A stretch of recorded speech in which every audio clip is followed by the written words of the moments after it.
Donc, les 3 modes de transfert thermique qui sont vus donc en terminale en physique-chimie. On doit apprendre les 3 modes de transfert, thermique et donc, voilà les 3 modes. Donc déjà le premier mode, c'est la conduction. Donc, on comprend un petit peu ce que ça veut dire.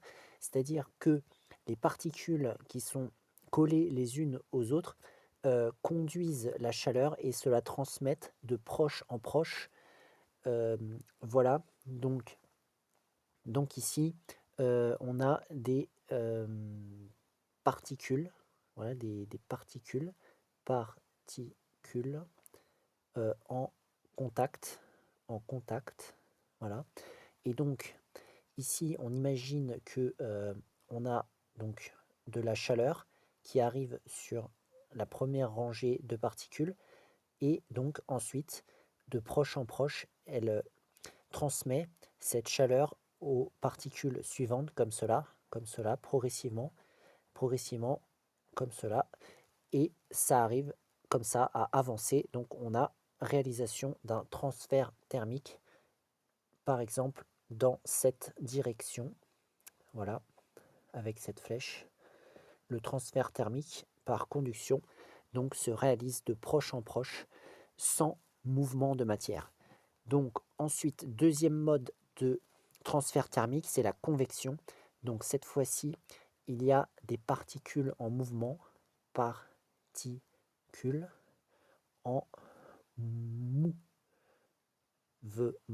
particules en mouvement. Et donc, puisque ces particules possèdent donc une énergie thermique et qu'elles se déplacent, eh bien, on a présence d'un transfert thermique. Donc là, par exemple, elles vont de la droite vers la gauche, ces particules.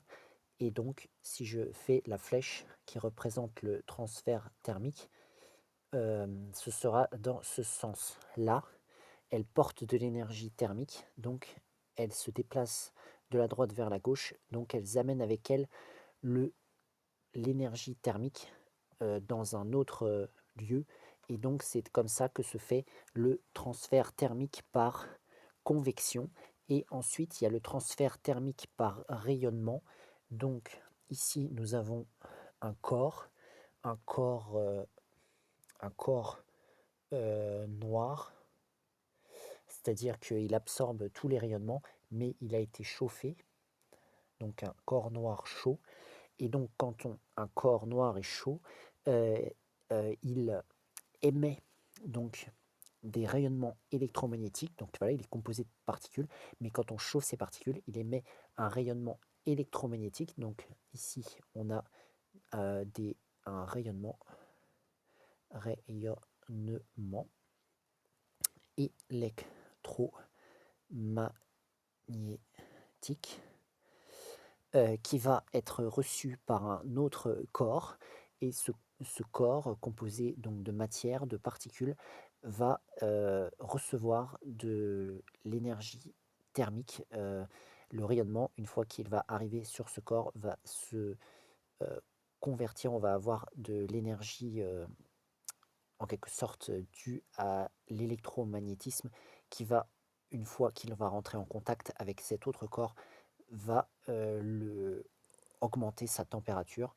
Donc là, corps, là on a un corps qui reçoit euh, l'énergie, l'énergie thermique. Voilà. Et il va augmenter en température. Donc ici, il n'y a pas besoin de matière pour ce transfert thermique. Elles peuvent se réaliser dans le vide. Les deux premiers modes de transfert thermique doivent se réaliser dans la matière. Voilà, donc voilà les 3 modes de transfert thermique. Et donc on va voir un exemple de la vie courante, par exemple.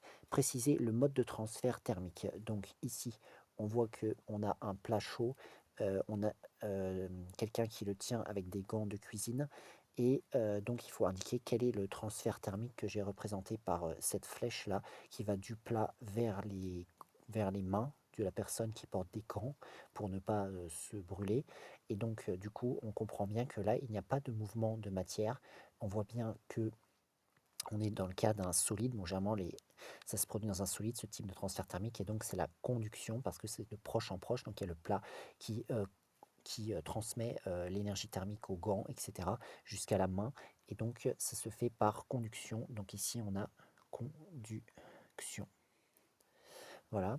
Donc ensuite, deuxième exemple, donc on a une personne qui marche. On voit qu'il est soumis à du vent froid lorsqu'il marche ou lorsqu'il court. Et donc là, j'ai fait une flèche qui indique le transfert thermique qui va de son corps vers l'air froid qui passe à côté de lui. Et donc, dans ce cas-là, l'air qui passe sur son corps euh, capte son énergie thermique parce que bien sûr l'énergie thermique va toujours du chaud vers le froid et donc ensuite part avec cette énergie thermique en, en étant en mouvement. Et donc dans ce cas-là, quel est le type de transfert thermique? Eh bien ce sera, on l'a bien compris, en convection parce que on a vu que lors de la convection, les particules on possède de l'énergie thermique et se déplacent avec cette énergie thermique. Et bien c'est bien ce qui se passe avec le vent qui est contre le corps de cette personne, qui refroidit donc le corps de cette personne en lui prenant son énergie thermique. Ensuite, troisième exemple, donc ici on voit qu'on a le soleil, on voit qu'on a la terre, et on voit qu'il y a des rayonnements de lumière qui viennent du soleil jusqu'à la terre. C'est des rayonnements électromagnétiques qui circulent dans le vide, dans l'espace. Et donc, une fois qu'ils arrivent sur Terre, eh bien, ils se, ils se transforment en énergie thermique. Et donc, quel est le type de transfert thermique? Eh bien, dans ce cas-là, que j'ai représenté par cette flèche noire qui va du soleil vers la Terre, c'est par rayonnement. Rayonnement. Donc voilà, il faut bien retenir et savoir identifier les différents types de transfert thermique. La plupart du temps, il y en a les trois, généralement, enfin plusieurs qui se produisent en même temps dans une situation. Donc c'est des choses bien à retenir. Et voilà les trois modes de transfert thermique.